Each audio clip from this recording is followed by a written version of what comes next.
Hey guys, Rodney here from Division 1 Performance. A little while since we've done our last interview, but today I get the privilege of interviewing Django Opelu, former heavyweight champion and looking to regain some titles. Django, welcome. Thank you for coming down to Division 1 to have a chat today. Mate, first of all, where did it all get started for you? For me, it started off when I was working at the meatworks. We used to go to work. We were doing a night shift. Yep. We'd finish work at 2 o'clock and we'd go to the gym after that and just muck around and whatnot. And yeah, it just took off from there and then started training during the day. Yep. And you just sort of fell in love with it? Yeah, I just fell in love with it. I had my first amateur fight. Yeah, wow. And just kept going. Yeah, awesome. And now we're here. Yeah, now we're here on this journey. Yeah, awesome. And how many amateur fights did you actually get down before you turned pro? I had about 10 Yep. or 11 amateur fights. Yeah. And came 2017, I thought, why not get paid to fight? Yeah. You know, it was Full very price hard. fighter. Exactly. So Yep. it was hard to find fighters, heavyweight fighters that actually wanted to fight. Yep. So we thought, we're training hard, why not turn pro and get paid for it? Yeah, awesome. And yeah, like you say, become a full prize fighter. And it has been something, just touching on what you said then as well too, it does seem to be quite hard to get fights these days. I know we have the COVID thing as well, which is, really sort of screwed up a couple of things as well. But, have you found particularly at the heavyweight division that it is hard to get fighters? Is there not enough fighters, or is it just people just with COVID? Is it? Look, there's fighters, there are fighters out there. Yeah. But are there fighters that are willing to take the fight? No. Yeah. So that's the difference. You have guys that call themselves fighters but don't want to take the fight. They don't want to get out of their comfort zone or take whatever fight. For me, I'll fight anywhere, anytime, anyone. And that's just who I am. So, but to find a fighter in the heavyweights here in Australia, it's very difficult. So, especially for me at this point, we're struggling to find fighters. Yeah.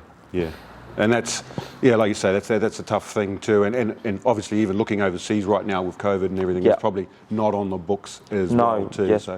with the COVID and the borders being closed, we can't really look out of Australia. So at the moment we got to look at where we're at in Australia, but it's hard with COVID. Yes. Yeah, 100%.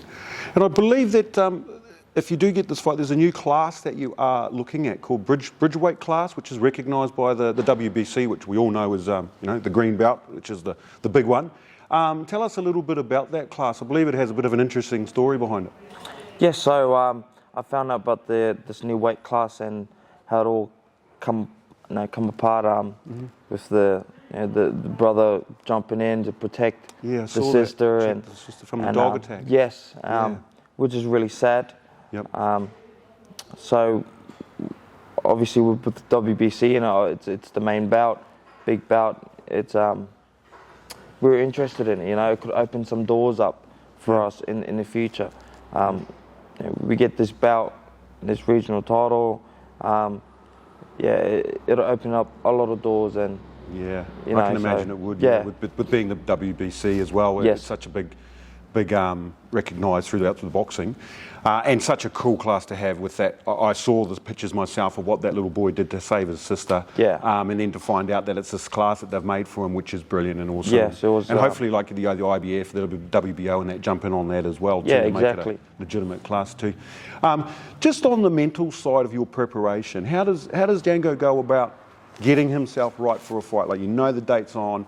What's the mental side of it? How do you sort of really get yourself up? Or are you constantly you're just ready 24/7? Or you time your run to be in the ring and be at peak condition at right time, mentally as well as physically? See, I'm a different fighter. I don't train 3-4 times a day. Yeah. I work and run a company. So, for me, I working all day and then training. So I'm already tired throughout the day. Working and then going to training, so I'm already tired. So to push through that's mentally helping me. Yeah. So when I'm in a fight, I'm tired, and I tell myself I do this every day. I work all day, and then I'm training. Yep. So really, mentally, that's just how I prepare myself. Yep. My job is hard. Yeah. It's very physical, and anyone that has tried it will tell you the same thing. Yeah. Very hard. Yeah. Physically and mentally, it's hard. So like you say, you're doing 8 hours, 9 hours training just on the job before you even get home and put gloves on. Exactly. Most of the days I'm doing, 12-hour days, or there's bad days where I'm doing 14-hour days. Yeah. Wow. And I get home at 7 o'clock, or I leave home at 4, get home at 7. I still got to train. Yeah. So mentally, it's challenging. Yeah. But that would be, and I know you're a father as well, exactly. too, with 4 kids, so and a wife and stuff too. So that that would be tough as well, coming home and then knowing that you've just got to shut out and go and dedicate yourself to your sport, your training, and just get in there and do it and block everybody else out again for another couple of hours before you can be sort of dad and husband and what have you. So that would be tough as well. Oh yeah, definitely. It takes its toll. But I'm grateful that my wife, she's very good help. She does all dinners and meal preps and helps with the kids, so it makes me train harder because she's there to do what I'm not there to do. So awesome. Yeah, she's mum and dad a little bit while you're at work. So I'm gone in the morning, early hours in the morning. She's getting the kids ready for school, and after school pick them up, and I'm here. I'm out there working and training. And you often hear that a lot with professional sports people as well. I know footballers are the same. They're gone early in the morning. The wife does their kids pick up, run, and homework and dinner and that, and they get home late at night and they don't really see because they're working as like professionals and stuff too. So it's not just boxers as well. So but moving forward, then Django, sort of like, where do you see yourself in the next couple of years with boxing? I know where you hope to be, but in realistic terms, with working and family and that, and sort of, where do you sort of see yourself in the next 5 years? In the next 5 years, I like to see myself up there in the, in the boxing world. Yep. Getting them big fights. Yeah. Overseas. Exactly, and hopefully get a shot at the title. Yep. Getting them big paycheck fights, because at the end of the day, I'm a prize fighter. We fight to get paid. Yep. It's how we make a living. Yeah. And that's pretty much my goal. Yep. Is to represent my country, Australia. It's my home now. Yep. It's where my family's at.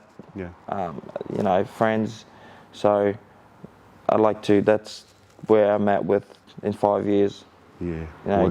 Get recognised and as a boxer that represented its country with respect and honour. So. Oh, awesome, brother. And I think with your mental attitude and the way that you train anyway, obviously dedicating yourself to that, I think these doors will open for you. Hopefully the COVID thing lifts and we can actually travel and get around and start taking some of the everyone's struggle fights at the moment, the sporting side of things and business side of things. Everyone's struggling. Oh, yeah. As we know worldwide, we can all see what's going on. It's all affected us in some way or another. But from Division 1 point of view, from Ryan, myself and Jackson down here, it's awesome just to be involved with you. We're looking forward to seeing you hit the ring again, and I'm looking forward to seeing somebody else on the ground. It'll be awesome, because I know that's what's going to happen. And you've got our full support down here. Guys, that's it. Love to thank Django again. Thanks for tuning in. Keep watching. Look for an upcoming update on an interview with an NRL women's star, future star, coming up. Talk to you soon, guys.